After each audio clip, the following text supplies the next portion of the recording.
right. Well, oh, no, it's not.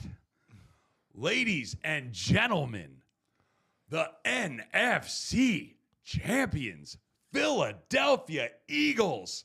Chiefs are going the fuck down. You're so sure of that.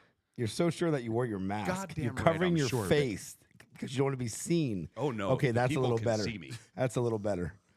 I figured you come in here was so ashamed you wore a mask. Ashamed of a 55-point game where we put up 200-plus rushing yards, 7 rushing touchdowns, and Everyone gets lucky once in a while. It's okay. You got a couple weeks, and we're going to see the Chiefs win. just bet on the Eagles. I'm going to bet on the Chiefs. Hey, it's your money I know. that Hard Rock will be taking. Hard Rock's not taking my money. I think you and I should have a little side bet here. All right, what you thinking? What are we going to do? Well, I want the Chiefs to win. yeah, no, You know that. I I'm get not it, a Chiefs. I'm a Chiefs fan, but I'm not a diehard Chiefs fan. But It's Chiefs fine. Eagles. I want to see the Chiefs. you want to be a cheater, it's fine. Pay It's off fine. the refs. Hey, it's cool. listen, everyone cheats. They just get caught. They just get caught. Same with Belichick. Oh, yeah, they got caught a lot. Yep. But now he's dating a 24-year-old, so he did something right. Yeah. And what's your day been like? I know my day was hectic. This whole week's been hectic. Events we're getting back into. We got Bike Week coming up soon. Yeah. We've got Valentine's Day. All the things that happen around Valentine's Day. Valentine's Day on Friday this year. So Yep. lots of events, and I think people are keep to be spending a little bit more money now. And Yeah, it's starting to get there. And the cold snap finally went. I mean, Jesus. Snow in Florida. Snow in Florida. ridiculous, ridiculous. Went to the 24 hours last week, and Yeah. it was a good time. It was a good time. They did a great job. Sold out was cold, but I mean it was busy. The whole thing was busy. Infield, outfield. Really? Taste of 24. I think it was one of their busier years than that's the last awesome. couple. So it was good for the city, good for NASCAR, and Yeah. I was supposed to go, and I didn't. I have no who I do one. I just kept following the track. just watch the car. It was a car with 4 wheels. One. It was I'm great. glad. It was great. You don't go to those things to really watch the races necessarily. No, it's all you watch it for a networking. little bit, but who sits there for 24 hours and watches that? No. It's all It's all networking. networking. It's meeting people. It's Yep. buying overpriced drinks and food. $9 beer night. What I got chicken tenders and fries for $22. Oh, 4 chicken tenders and a handful of fries for $22. I mean, I get it, but it's like, yeah, it's event pricing. I mean, I get it. They have to make their money. You Yeah. got one day to make your money, and then God knows what they have to pay, percentage back to them. I mean, you have to raise your prices oh yeah. because they pay a vendor fee plus all this. So, Well, and think about this. There's no other option. I mean, you can leave, you can come and go. Yeah. But I mean, if you want to have food or drink when you're there, you have to buy it there. So Yes and no. I mean, you can leave, you can bring stuff in. We brought. can you bring stuff in? Yeah. We brought stuff. We went back and got a bunch of stuff and brought it back in. One of my buddies had a camper out there, and they Oh, ran nice. out of alcoholic beverages. I don't drink, but I had to go get them some. Sure. Yeah. Your lie.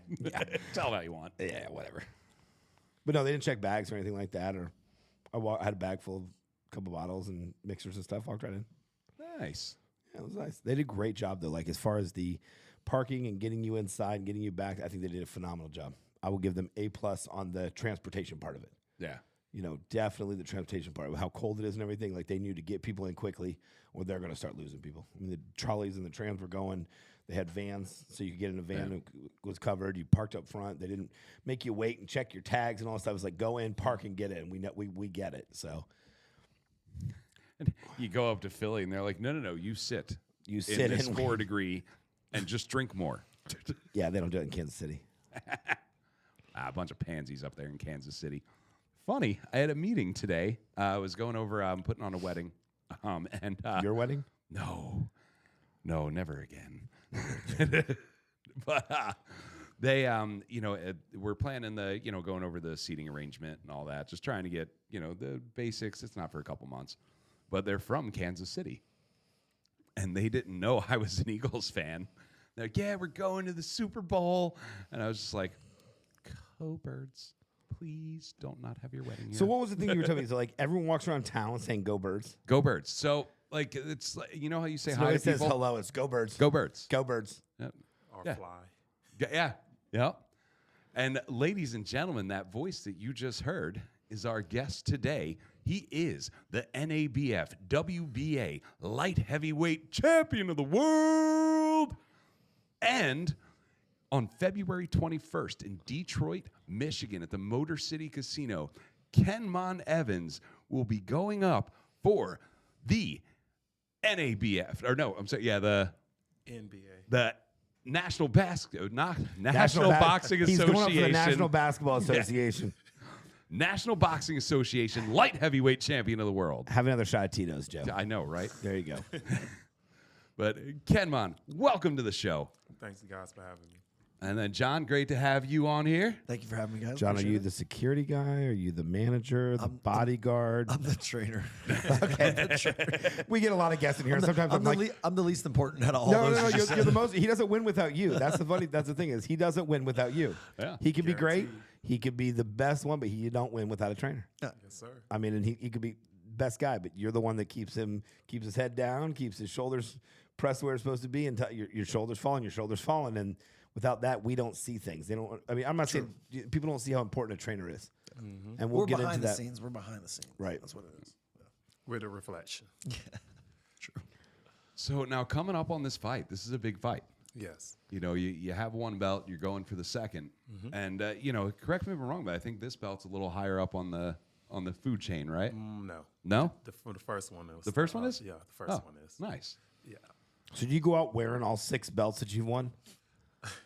You like from here all the way to your toes, you have like belts on, or just wear like the latest one? Like if you have 3 or 4 belts. Professional wise, this will be my second one. So I gotcha. So yeah, amateur wise, yeah, you could say that, but So professional. this is a I'm big trying one. to- This is a big fight for you. Yeah, it's very big, and this will be for John. This will be for him. The first one I got was for with him and Pete, my own dad. So I'm trying to make this one more special for just me and him, to separate that with just me and him with this one. So this one means a lot to me. And the 4th one will be for Joe and I. Yeah. Of course. Sweet. I like it. Joe, it's us. I have a funny story about your last title fight. Oh man. Were you there? We were, yeah. We flew up, me, Nico, and Hunter, I think. Yeah, we flew up. Where was it? Charleston? South Carolina. We went up to South Carolina to see the fight, and you know, big championship win, huge win. What are sir. we gonna do? We got to party. And I was like, all right, Key, where's the after party? He's like, strip club. I was like, all right, let's go. So we're partying in the strip club, and I've had. Why is this PR person calling me right now? It's not a strip club, Joe. You went to Applebee's. That's why everybody goes to Disney. Yeah. You call it Disney. What do you think all those guys with? So what are you going to do? We're going to Disney, dude. He is right there at 11. He is at Live that whole time. Nobody goes to Disney. So anyway, you went to Disney that night. Yeah, we went to thank you. Disney. But we're sitting there. We're in the VIP. in the VIP area At Disney. and yeah. Okay. And I'm sitting here. I'm talking to this girl, I'm talking to the stripper, and I'm like, yeah, how much for her dance? Like, she was super hot, super cool. Like, we had the conversation. I was like, man, this stripper's awesome. Sounds like what, are you going to marry her? You got her phone number, her real Well, name? here's the funny part, because I look at Key and I'm like, oh man, I really like this stripper. And he's like, bro, she is not a stripper. She's with us. You were hitting on it. You thought a girl that was with you. What was she? No, guys, what was she wearing? For him, was she wearing jeans and a strip? She was wearing a 2-piece. She looked nice that night. So she looked like she went with you, and he's over here thinking that that's a dancer. No. I knew she was with us.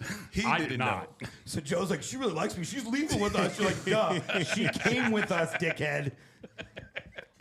So then when I didn't recognize who he was talking about at first, because it was like before the waitress came, so it was like a lot of At Disney.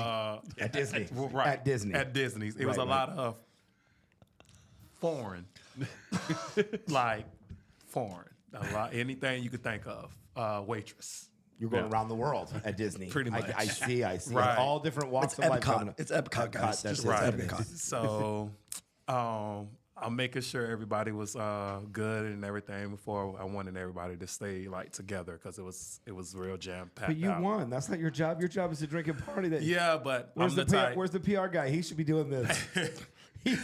PR guy's trying to fall in love with a stripper, aka your sister's best friend's girlfriend that's there. But that was after that it was more like I was like getting the bottles and everything, so everybody already done consumed and everything. So it was like, okay, I'm trying to kind of like be on guard. So then when that happened, he was like, Key, or whatever, he started asking me. I was like, which one are you talking about? It's been like 3 don't came in a session. So then when she came back in, I was like, she's not a stripper. She's my homegirl. He was like, oh, I'm sorry. Is that why she said she's leaving with us? Sweet. Dude. I thought in the first 5 minutes I had a girl going home, dude. We were great. Well, I was there getting my wallet out. I was ready to get a lap dance. Right? No, like legit. I was ready to get a lap dance. I was like, You Joe, gotta promise. no. You gotta promise me next time that ever happens. You be like, yeah, man, give her $20. I gotta see when that happens there. And she had no clue. She still don't know. She had no clue. Does she know now? No. We're calling her. We're getting her on the phone today. I'm so sorry. You were so nice, and I love talking to you. I apologize that I thought you were a stripper. I was drunk. That was after the fact. Yeah. I had a lot to drink that night, and I'm sorry. Mm-hmm. Needless to say, you didn't leave with her. No. I'm going to marry this one. You don't get to take the Disney staff home. No. Cannot take Princess Diana home. Leave her there. And then once the alcohol hits in, and I'm tuned up. I'm almost at like Super Joe status, and I somehow found the belt, and then I think for an hour I'm just walking around in the VIP area holding the belt. Like, yeah, he's checking the world. I have a picture of me like sitting in the VIP all eating like. It was like what, 4, almost 5. Oh my goodness. God, was it? Yeah. Oh. Yeah. Oh man. Yeah, it was a very interesting night. Disney sounds fun. It was good. It was good. He got a year pass on that day. Yeah. But I ain't gonna lie, the owner and the manager and everything, they looked out. Like they sponsored the event. So Nice. we got to stay longer in the after hours and all of that. So they took care of us, and they was like we was always welcome anytime we was anytime we're I'm back. ready to go to Disney this weekend. Y'all ready to go? Hey man, So we about stayed time. after hours? Yeah. Joe, you were sleeping with the belt on the couch. We I think didn't- I was awake the whole time. No, you fell asleep. You fell asleep, and then Miko then was like, "Yeah, we got to get Joe to the Airbnb." Okay, so I fell asleep in the strip club. Yeah. You Okay. fell asleep. Awesome. I do not remember falling asleep at Disney. I fell asleep at Disney. At Disney. A long day at Disney will wear you out. It will. You know what I mean? It will. I'm telling you, I think after this fight, when you win this belt, thankfully, Tito's was nice enough to send us a football helmet. Oh. So we appreciate that, Tito's. I'll wear that at the next after party. We're gonna be in the casino this time. Well, Harrah's in Atlantic City. I went there in my underwear one time. Yeah. We it was a Jason. That sound like some Philly stuff. So it got a little weird. Philly fanatics. So it was in Atlantic City. It got weird for who? So Everyone else. Yeah, Everyone literally else. everyone Everyone else. You went downstairs in your tidy whities. Well, Was it tidy whities or was it like it wasn't. boxers? It was Ninja Turtle boxers. Oh, I was about to say, That's was best. it all That's the white? best. Because I Yeah. can only picture it all white. Yeah, Ninja Turtle boxers. Oh, So I got that picture in my head right now. That's weird, but I got it. we're at this I concert. hate you both for that picture. I have it on my head. Yeah, so we're at the concert, right? It's on the beach in Atlantic City. So, I'm on the beach and it was hot and I don't know, this girl Courtney said something to me. I was like, I'm going to take my pants off. And I did. And then I threw the pants. Which is, I've done this at concerts before. I don't know why, but drunk Super Joe liked to just take his pants off and throw it. So, and then I threw my shirt. So now I'm in the concert in just my Ninja Turtle boxers. And socks and shoes. No, sandals. That's some Florida shit right there. Yeah. So we have to go in. My room is at Harrah's in the casino. Mm-hmm. So I have to, get to my So room. the concert was normal though, right? At concert, it wasn't a big Besides me deal. not wearing pants or, the concert was normal. It was a good time. We get back in, and everyone that I'm with is like, you need to go up and change. I'm like, yeah, I'm a little tipsy at this point. And I'm like, all right, yeah. We passed by the roulette table. I was like, not yet. Sat down at the roulette table in my underwear. No one said a fucking word for an hour. Not one word. Shirtless. Just in my underwear, sitting there gambling So for basically 1 hour. at Disney, no shoes, no shirt, Yeah. no pants are required. But it was nuts. service. Like why didn't someone say, "Hey, you need to go put clothes on"? They probably Did you start winning? I was winning. That's when they told you to leave. When you were losing, they were like, sit there and take his money. You're down $5,000. Keep going. Just won $5,000. Get him out of here. Tell him to change Tell him right to put now. some pants Put on. some pants on. Put Smurfs. We don't do Ninja Turtles at the table. Leo has to go. Leonardo. Yeah, I'll have to, Jimmy. I'll send you the picture of me in the hotel room with from that day. We'll have to put it up on the. Jimmy, do not forward that picture to me. But do not. The one picture, if I remember correctly, I was wearing a girl's jean jacket, like cut off, like it was just a vest jean jacket. So I had in this picture, I had the underwear in this small jean jacket for some odd apparent reason. I do not know why. This is why I don't drink anymore. Makes sense. But so I'm ready for one of those trips again. I'll keep my pants on though. Don't worry. So I want to ask a little bit, so, as a boxer, that Jake Paul fight, how as a professional, you've done it, you've been out there. A lot of us, most of us watching have never done what they've done. I mean, we've gotten in fights in the parking lot, but we haven't done what they did. What's your take on that? Because I'm gonna tell you I asked a question. I'm gonna tell you mine. I can't. I don't know if I can watch boxing anymore like that when it comes to that. Not your fights, but like. I think that was thrown. I think it was made up. I think it was a horrible. I mean, you could see it plain as day.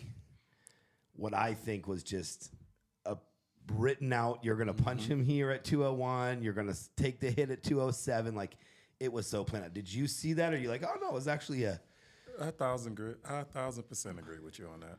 Like it was. Like I didn't really want to watch it. I mean. I get why Jake Paul won because Right. he is his stock. I call it the stock. His stock would have went down, and Tyson is older and he's retired again, and it was a good thing for him. Make $10-20 million, write a couple of books. Hopefully, the guy lives to 100,000 years old, but he's going to die in the next 20 years or so. So it was an end of career for him. Great way to go out. I get Jake Paul's new in his 20s, early 30s, trying to promote himself. I get it, but it just wasn't a fight. It was a story. I'm just when it comes. I mean, down when you discuss it, sitting here like, dude, I can't even watch this. This is not. Yeah, This when is it not comes what I down to fight for. that- This is not why I train 18 hours a day. This is not why I don't eat for 3 days. This is not why I drink 16 gallons of water before the fight. Right. And they got paid what, 20 million and 10 million or something to make a story. It was more than that, but I don't contribute to that or whatever because it's like the ones that bust their ass and like live in a gym and die and everything about this or whatever for people that like. Well, for him, like, don't get me wrong. I mean, I respect it because, I mean, every man makes their money and everything, and I salute to him. If I was in his shoes or whatever, I'd probably be doing the same thing. But when it come down to that, I just don't really, like, respect it because I'm in it. It was a movie. It Yeah, was a movie. like, it was a scripted I'm in it. movie, and Yeah. I was a little disgusted by it. And I'm sure you being an actual professional. But it also shed light on, it basically shed light on, like, him. Like, you're knocking out washed up MMA guys and non-fighters. And you couldn't even knock out Mike Tyson that sits in his 60s. So that basically, like, unfolded and it speaks volume of your talent and who you are. So, like I said, I don't take part in it. I don't really too much care when it comes to that part of the sport. I think with Tyson though, I almost feel like Jake Paul didn't want to knock him out. Do you I think he couldn't. I think you don't think he could? No, I think in the contract he says, I will lose, but you will not knock me out. Yeah, he couldn't. He couldn't. It also said that Tyson couldn't really swing for the Well, did you see a fences couple on times they Jake. showed the old him and the new him, like in the fight? right there, he had so many uppercut chances. Yeah. And in the old him would have done that. And you don't lose that in your mind 20 years later and tattoos on your face and stuff. You don't lose that memory. His muscle memory, there's a couple times he widely could have knocked. We don't even have to go back that far. Go back to the one where he fought Roy Jones Jr. that everybody watched. He really tried to hit Roy Jones Jr. and Roy Jones Jr. really tried to hit him. Right. But they also... They knew they weren't going to kill each other, but they weren't not trying to hurt each other to an extent. It was just hard sparring. It was like, but you know what I mean? But they were really like, those two guys were throwing. If Tyson was able to throw like that against Jake Paul, when I really don't think he was, I think it was scripted out, like you said, I don't think Netflix wanted anyone to die that day, whether it be Jake Paul from Mike Tyson coming alive or Jake Paul killing Mike Tyson, you know what I mean? Because he was weighing about 230, in the ring and everything like that. He wasn't a little dude anymore, you know what I mean? So I think that's why it was scripted the way it was and put out for everybody to make a lot of money. Netflix was going to be like, hey, we're going to try our hand at live sporting events because they added WWE. Yeah. That's another thing. They couldn't even stream it. I mean, we all lost it. I know I had. Yeah. Oh, everybody lost it. But that was the beginning part of, I'm sorry to interrupt you. That was the beginning part of them trying to get into the whole thing. They were like, hey, we can toss a bunch of money at Mike Tyson and at Jake Paul. We can put Amanda Serrano and Katie Taylor on a stage so they get a giant platform. And we know it's going to crash when the Jake Paul fight comes on and Mike Tyson. We know it's going to crash. Everything crashes, right? It always does. Like whenever you have a giant fight, it crashes on everything somewhere. So many people screaming. It always happens, at least a little bit somewhere to somebody, right? Not on a massive scale like it did on Netflix, but it will happen. So with that, they're like, hey, we promoted a girls' fight. We look good there. It was, kind of controversial with that one. But then we also put on this spectacle, and now we got our hands wet with live, sporting events. Now we can dip into all the other stuff. What is Netflix? It's a movie. It is giant. And that's what that was, a movie. Absolutely. It was a scripted movie. It was a scripted movie. WWE? Scripted. They can, the only thing they want to ever to do, they'll do semi-games. I bet they'll do the Christmas stuff again for football. But you know what I mean? That's the only thing that will be unscripted as a live event because really everything else, that's what they partake in. Like you said, it's a studio. Netflix is now a studio. Yeah. And that was a studio. Hey, you're going to punch him at 201. At 207, you're going to fall and act like you can't get back up. Like it was literally a scripted movie. And I noticed it from the weigh-in. When he did that, he pushed him like, oh, my God, look at what's going on. I was like, that's it. It's a scripted movie. They told him to go in there and push him. You say something back, and that'll start it all. And it did. Right. We were all talking about that did you see that? He pushed him and this and this. And that's where it started. That was where it was a movie for me. Right. Yeah. And that was the main event of the story. That was was supposed to be the story arc, right? That was the arc, like the climactic point. And What brought you in? When a movie starts and all of a sudden, Everything you see Val Kilmer or whoever, you see Jessica Alba, and you're like, okay, this is going to be a good movie. That was where it's good. This is going to be a good show. I have to watch it after Tyson pushed him. I have to watch what's going to happen. I want to see what's going to happen. Or next. slapped. Slapped him. I'm sorry, slapped The him. real main event was Katie Taylor and Amanda Serrano, though. Right. Like, That was a good fight. If you really watched, like if you're a boxing fan and you watched it for that, because I tuned into it, but I definitely tuned in for Amanda Serrano and Katie Taylor. That was the reason why I was like, all right, I got to watch this one. Yeah. That was the most tuned in women's fight ever. It was, period end. It was amazing. Two unbelievable, athletes going at it. Which I think Serrano I did too. I agree. I agree with you. I think Yeah. I don't know how you went on, how she won on a point deduction and won by 2 rounds. There's no way. But besides that, it was a great event for women, and it was one of those things that I'm glad they did it for that. But as far as like you said, they put on a story for the main event. It was a story. It was a whole just movie. Yeah, and Netflix, like we were talking about getting into the, live sporting events and WWE, WWE's completely scripted. And when Hunter was talking, about the move, he said, he's like, look, we are scripted. They're athletes, and they are. I was a professional wrestler, not a very good one, but I was. You were? And I was. Yeah. You were a professional wrestler. I was a professional wrestler, yeah. For who? I did independence.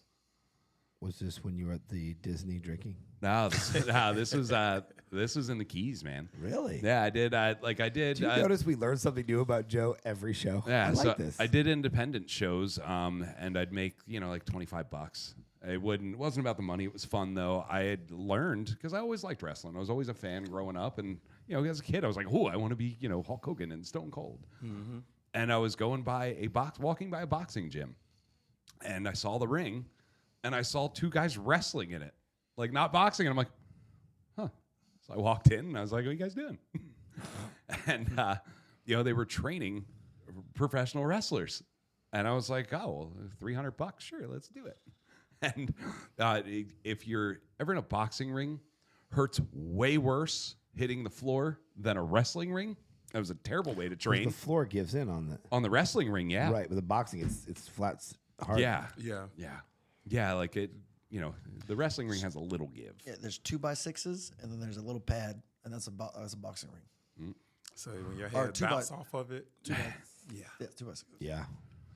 But yeah, I'd do these little independent shows, and it was fun. But it's all scripted. You go in, you get your script. Before the match, you talk about different spots and different moves you're going to do. A little bit of give here, a little bit of take there. It's a dance, and then somebody else comes up with the finish. The finish doesn't matter in that.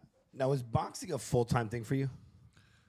Is it something you do? Is it training and then you do these? Is it full-time? Like, yes, I train 15 hours a day, 7 days a week. I mean, there's rest days. I get it, but through the week it is, but I won't say it's full-time like in my life now. I mean, in 17 years, or I say 16 years, it's been full-time. So now I'm just like, I'm getting older and I have way more responsibility. So it's like, I'm kind of like in the position now where life is like taking its toll. And it's like, I can't let my career be like how it was 16 years ago. So I'm adjusting to it now, and the love and the energy and the love that I still have for it now, I want it to like excel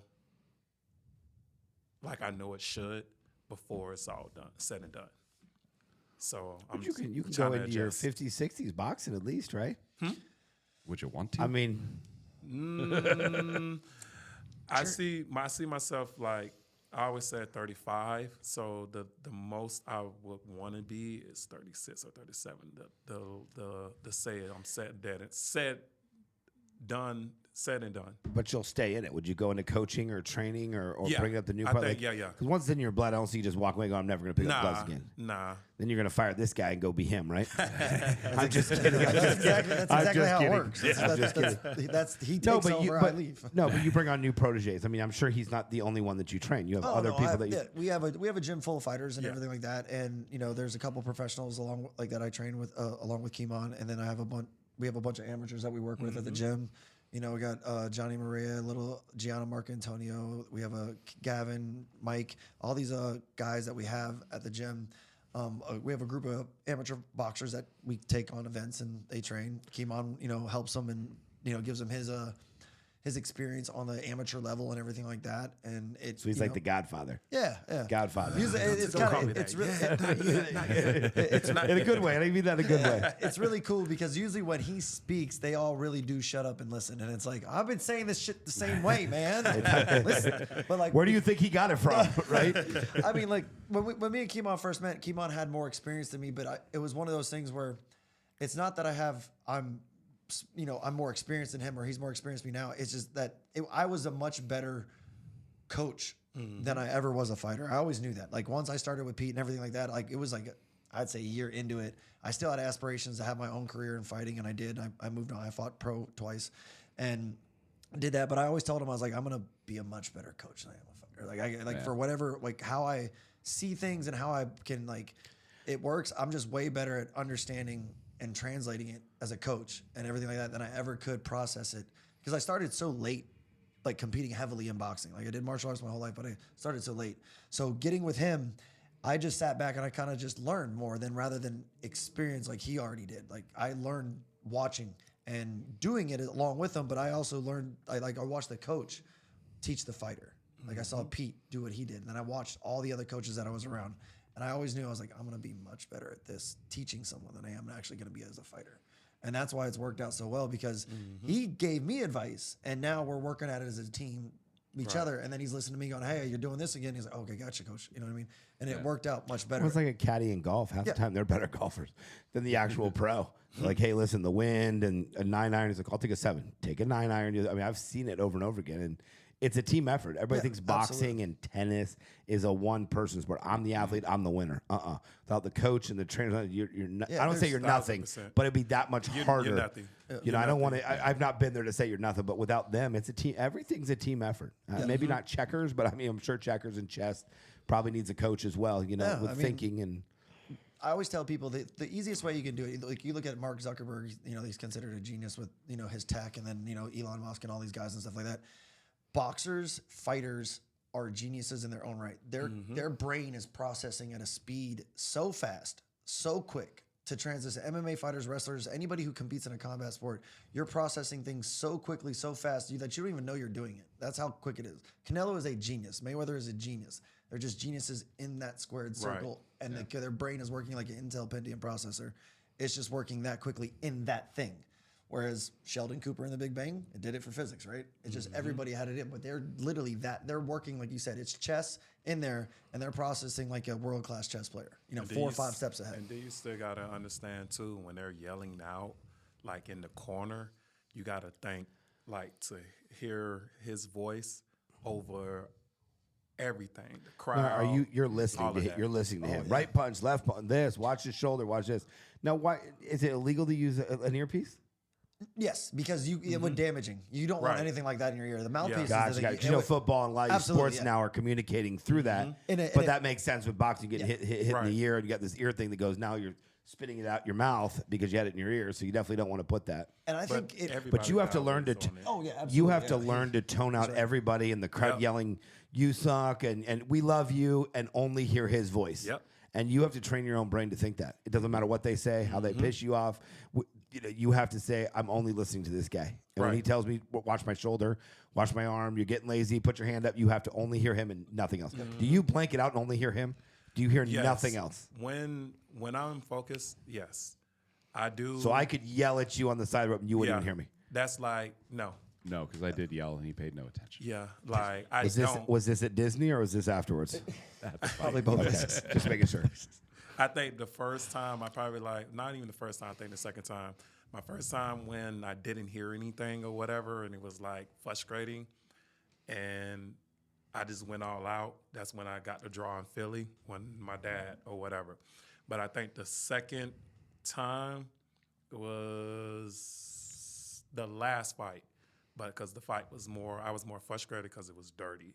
Yeah. So it was like I couldn't hear him. It was more like survival mode, or you're gonna have to kill me. In this ring.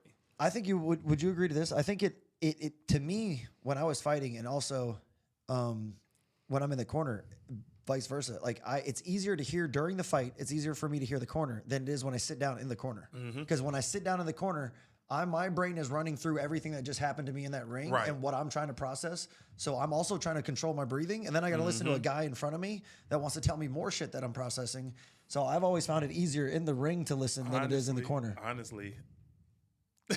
You're right, because I don't be hearing nothing when I'm in the corner. I hear, but I'm basically like zoned out. Yeah. Run me through that 30, 45 seconds of him sitting there or anybody sitting there. Okay, so the and first- what you're telling, they're putting the ice packs on them. They got the metal things on your eye because your eye's swollen. What are you saying to them? Is it motivation or is it?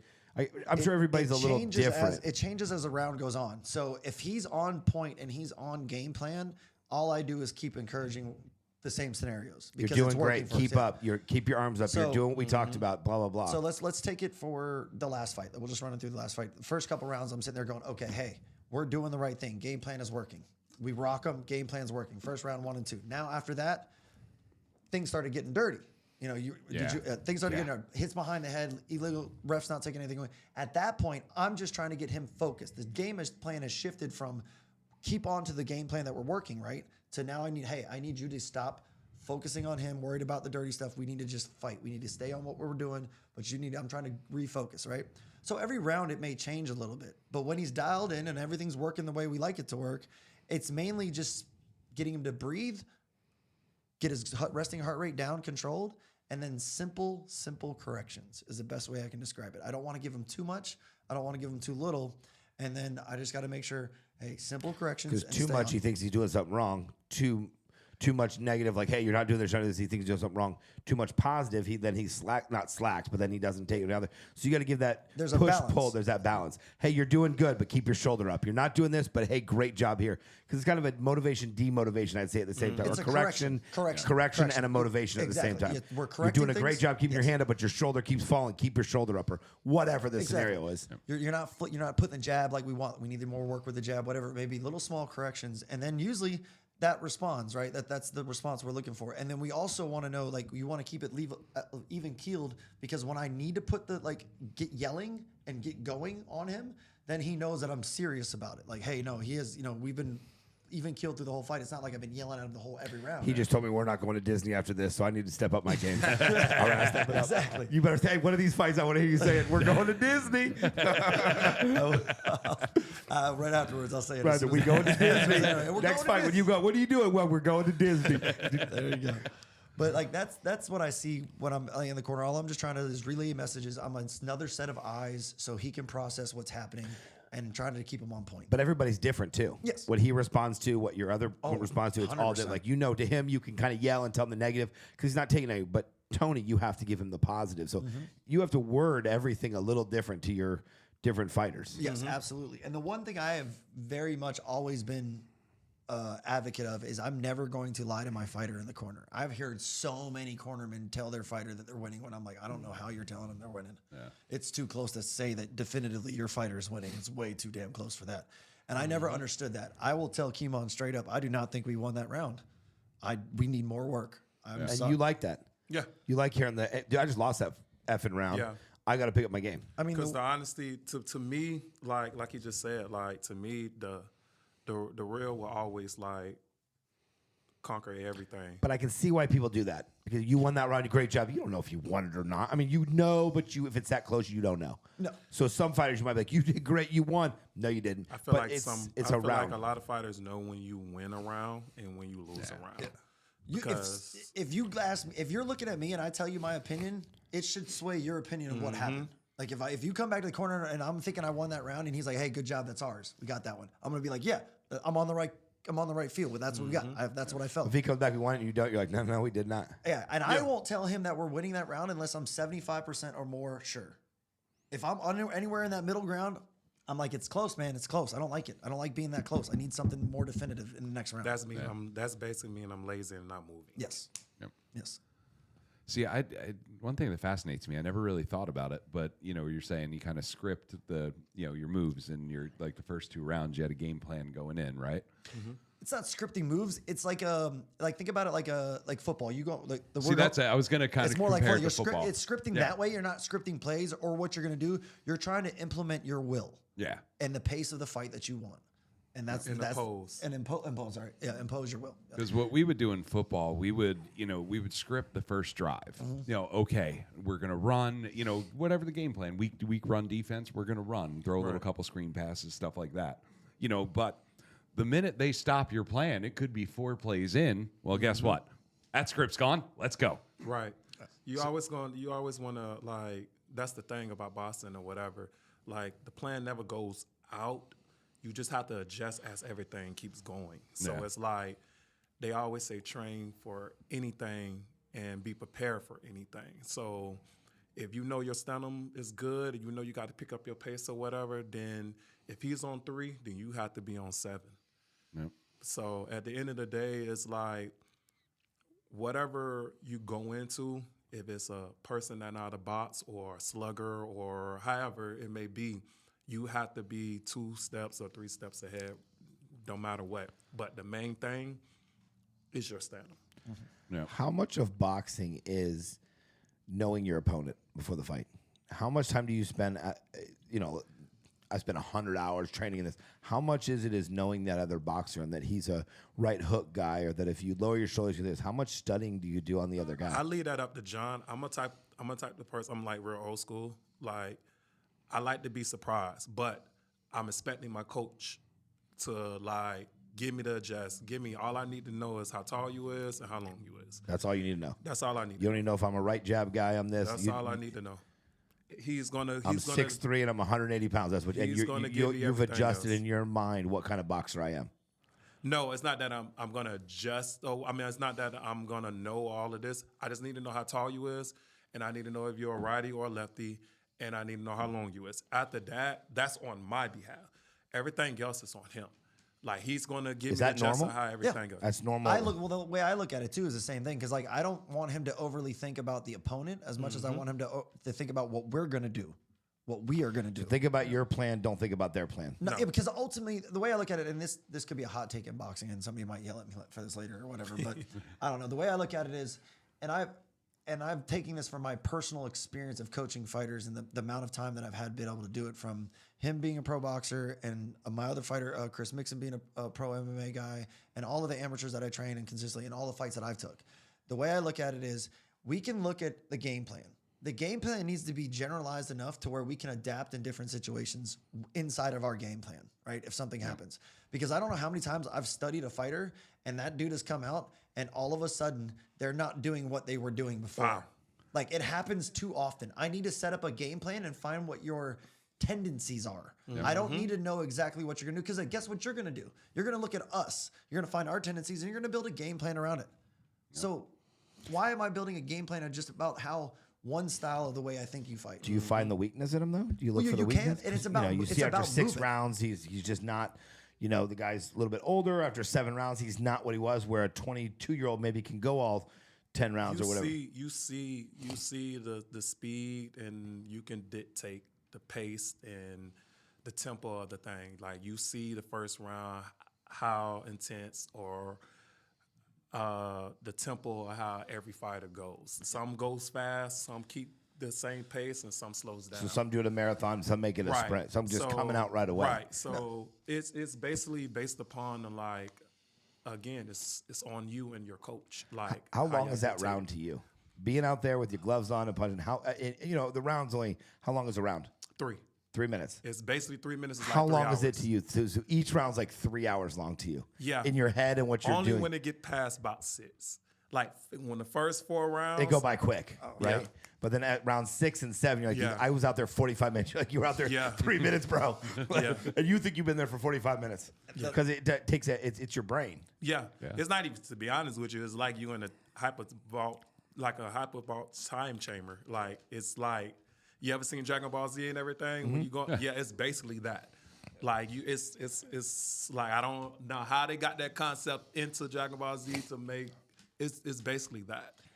Yeah, it's one of those things where like I've done it from training. I haven't done it from a professional fighting standpoint because I've only did 4 rounds for my 2 fights, and that went by like you said, like You knocked him out last right round. away. I'm like, no, it was I went for the first one. He said I knocked him out 4 rounds. He goes, I look at it, I just remember Pete going, oh, it's the last round. I go, What? I'm trying to count in my head, like, holy shit, that's okay. But like, yeah, when he gets to 6 and you're in the training room and you're in the gym and you're doing it, it feels like the round never's ending. And then especially when I spar somebody like him who's longer than me and I'm used to being longer, or somebody that's more skillful, and you're just in there and you're like, this takes forever. Why am I? Oh my god! And it's just one of those things where it just feels like that. The reason you want to know height is because you can figure out their reach from their height, can't you? Because how tall you are is your reach. No. Isn't that true? No, not your always. fingertip to fingertip is how I'm tall about you to are. say that. So he's 6'4". He has about a 6'9" reach. Really? I'm 6'3", 6'2". I have a 6'7" reach. Huh. Like So I'm 6 we foot. just happen to be long. So I got like a people. 7 foot range, right? But that's like one of the things that the reason why I believe he likes to know it is the reason why I like to know it is the fact that from there he's extremely good at understanding his range from the get go. As long as he knows those factors. So what's the height got to do with it? Because you'll know your range. Like some guy may be taller, but he may have shorter arms than Kenmon. So you're how tall? I'm 6'3.5". 6'3.5", and your reach is 82.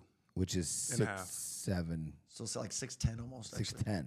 So your reach is longer than obviously your height on there, and that's and that's important to know. And but you can't figure that out from a height. You know yours, obviously. They measure boxers. Yeah, right? they measure. okay. Yeah, you get all that. So you get all that from the start, and you know Because exactly. 9 and 10, if I'm taller than him, I'm still, even if a person's taller than me or whatever, doesn't mean he's longer than me or what. I just need to see He could have his length or dinosaur. whatever. He could have then I'm dinosaur good. arms, so we good. Right. And some tall dudes do. Like Yeah. Anthony Joshua doesn't have long arms. Like you look at Tyson Fury, he has long arms. Even though he's 6'10", but he still has long arms. You look at Alexander Usyk, he doesn't have that long arms, but he's proportionate to his body, but he's just not long armed. Like he is a very long arm. It feels like when he jabs you, he's like he's in the other corner of the ring. Right. What the hell did that come from? There's one thing, and I've done this with I do probably your last 5 or 6 fights. I don't know why. Anytime Kenmon will send me like, "Hey, I'm fighting. I got this fight coming up." I watch who he's fighting, and I just watch past fights, and I look for a tell. When I think back to sports, when I played, football, every team had something, a tell when they have that big play, they have that big, in boxing, that big punch, that big move. Yep. Everyone does, and there's usually always a tell. So like I'll watch the fights of who you're fighting, and I'll look for that. All right, what's their big one? What do they do every time? And I'll send you a text. I'm like, ooh, watch out for this. Yeah, you do. But like I've always been, when I would play and I'd get up to the line, I'd look at the line, the defensive line. I'd look at the color of your knuckles. Okay, so that means you're either coming in, you're coming out. How their ankle was placed, whether it was a little tilted like this or like this. Right. If they're going to blitz or not on the linebacker. And all that was tells, and that's, what I would do. I'd watch game tape and try and find their tells and, something I could look on the field. So that's whenever you send me a fight, I watch, who you're fighting, and I watch a bunch of fights. I'm like, all right, let me see if I can find a tell. That's simply all I do when I look at it. I'm not looking for a giant, like, oh my gosh, we're going to catch him right at this round and this thing because this is when he's leaving open. It's more like you said, it's generalized tells. It's a motion that he's going to repeat over and over that we can recognize and capitalize on. It's some habit that he's created that it's too long. That when he pulls back, he puts his ankle to the right. Yeah. If he's doing that, we know what he's going to swing. This is what we do. Exactly. Baseball players, they lift up their leg when they do it, so it's like it's a continual tell that they do. Always. And that's what you're going to get. You're going to get a quarterback that double taps the ball, whatever it may be. That was me. Anytime I went deep, I would double tap. What's your tell? Are we gonna? We're not going to say that. You don't say that. I'm trying to make this an interesting show. There are no tells. I don't have one. There are no tells. I had to ask. Come on. Yeah, I had to ask. I don't have one. And he was about to tell me till these two got in here, by the way. I honestly don't have one. Like, to me, I just feel like when I'm in the groove or whatever, that's my tell. Like, when I'm in the groove and moving and everything and that jab and everything, that's mine. Like, I don't feel like nobody can beat me. I always say there's 3 ways you gotta be able to fight. You gotta have your own fighting style, like your own way of doing things, like he said, in his groove, doing his thing. And then you gotta have I can walk forward on somebody and I can fight backwards. You gotta have 3 ways to do it. You gotta be able to put the gas pedal down and just walk forward, take punches and hit people.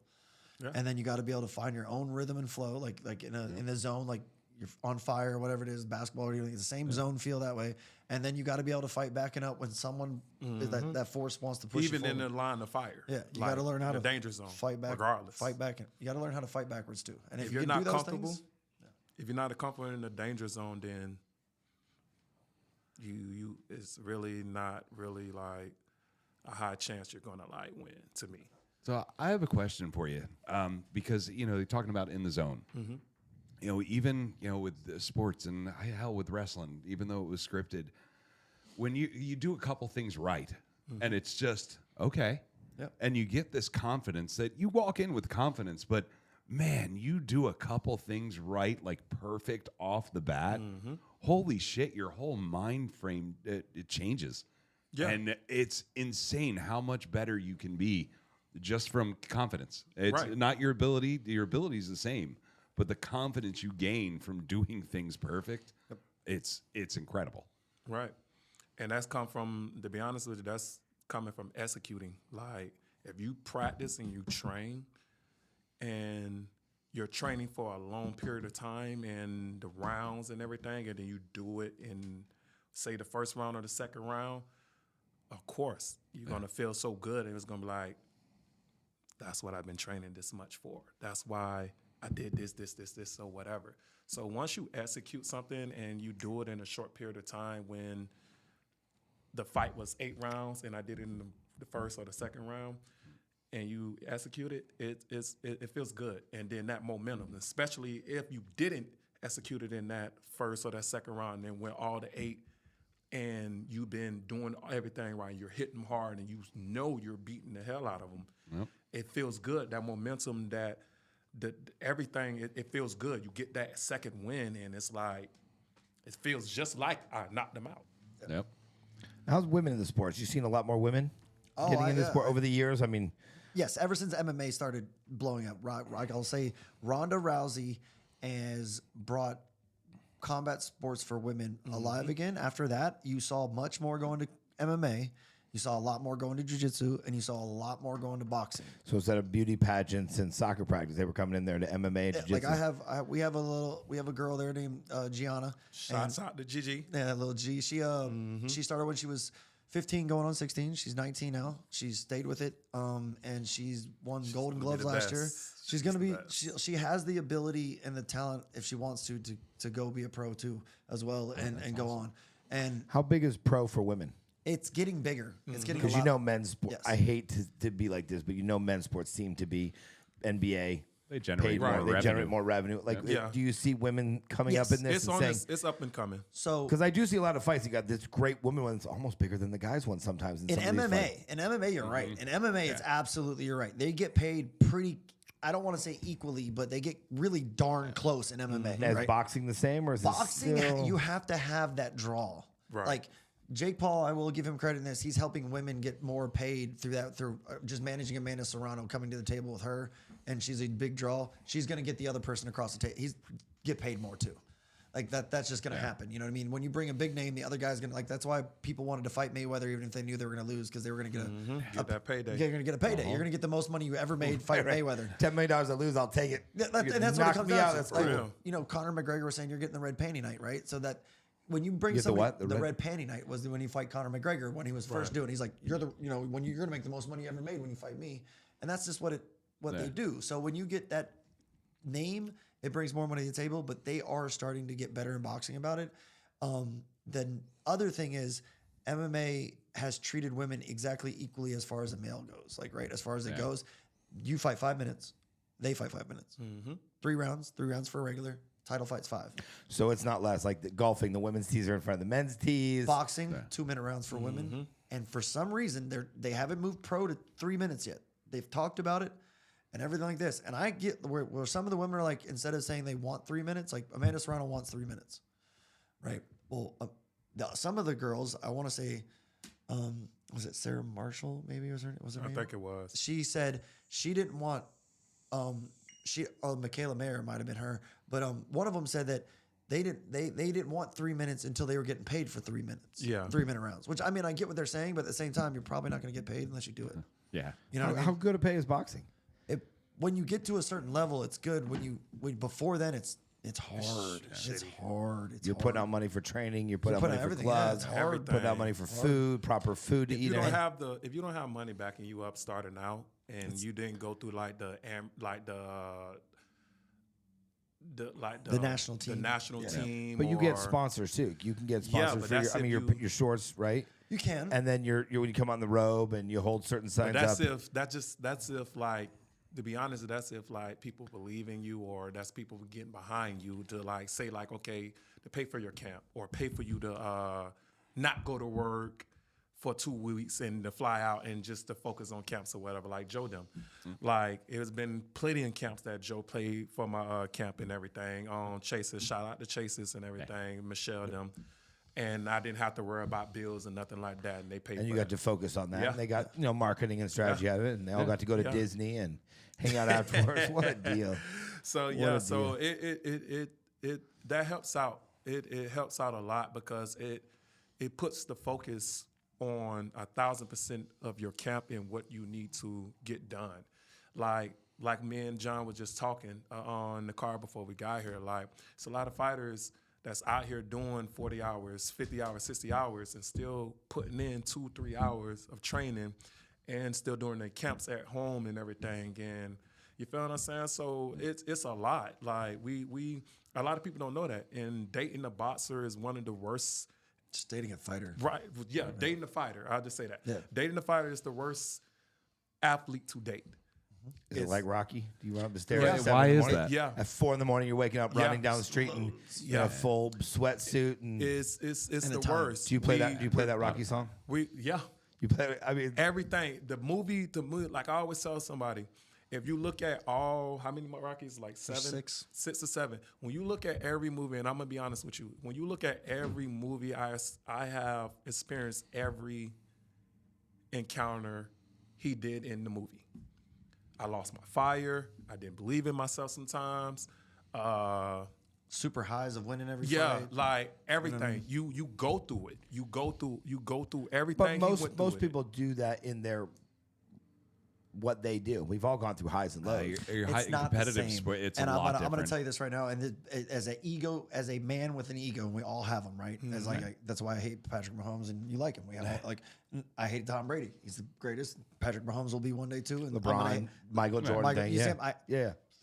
But the thing is, when you fight another man and you've trained across, and that man is trained to fight you and hurt you, whether it be that, whether it be wrestling, whether it be anything, and you don't get your hand raised, it is not just a shot on your own ego.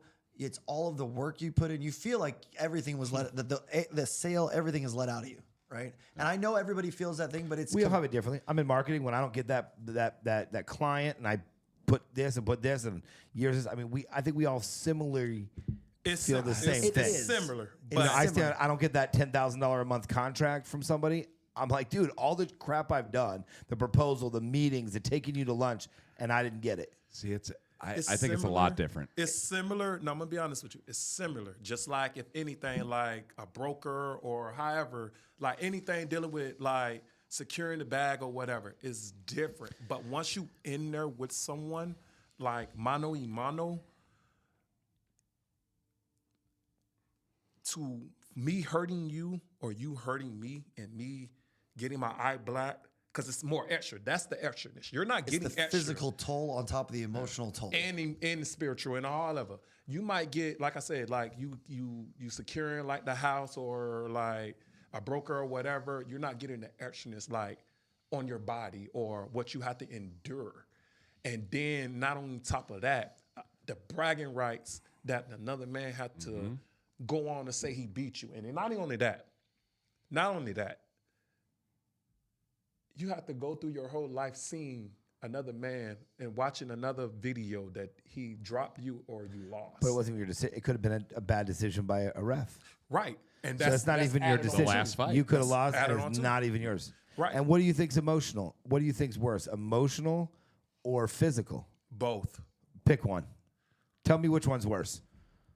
I will say emotional. Yeah. Now the physical is like the double added. Like, the bruise. No offense, the bruises will heal. You're right in business. I don't get punched in the eye, but I think the abuse in your head is sometimes worse. If you look at it, I feel that emotional abuse is worse than physical abuse. That scar, broken bones will. What's the word? Broken bones will heal. But the sticks will never words. I mean, like I agree with you on that. I 100% agree with you on that. But the thing is that now that physical has compounded it. It's almost like you're beating yourself up. It's a double edge. It's a double edge. I don't think emotional like just like gathering and like trying to like see everything or whatever. Yeah, I think it's more physical for me. Think of it this way, and I may be wrong, and this could be a terrible analogy, but like Disney was a good analogy. That's all that matters. You want to sleep with this hot girl, right? And she turns you down. You didn't get it. That sucks, especially if you really were trying and you were trying. But what if added to that, they told you no? Her boyfriend whooped your ass. How you gonna feel about that? Because you got the emotional part of it, and then you got the physical part of it, and that man that you can look at and everyone knows that man whooped your ass. But yeah, I think it's more of a mind thing. You think? Because she turned me down. I'm gonna be like, okay, I don't care. I'm about to go down there and get. Sandy, Mandy, You and just got the Candy. wrong analogy for him for this unboxing. I'm gonna say, Well, I'm just thinking like the emotional part. why Like does I everything wouldn't have to give be a shit strip if I clubs, lose, Joe? but Why does everything have to be like Disney, right? getting your ass kicked is a whole different thing. No, It's a whole different. The girl saying no to Kima. Right. I'm like, okay, bye. He don't get that one. He doesn't. Right. And I'm not gonna. The thing about it, I'm not even going to be used to that. I'm like, did she just say no to me? I'm like, do you know? I'm gonna be like, you know who I am? Just bye. Like, I get where you're coming from. I get it wholeheartedly. I mean, I get it. I'm not. I'm going to get Jeremy, somebody do you else. get it? I'm going to get I somebody don't usually else. get a lot of no's, so no, I don't really get where you're coming from, Joe. I take strippers home, not friends of sisters, cousins. Well, whatever. I got kidding, my I'm ass kidding. kicked by a boyfriend one time. Did all you right? really? I did.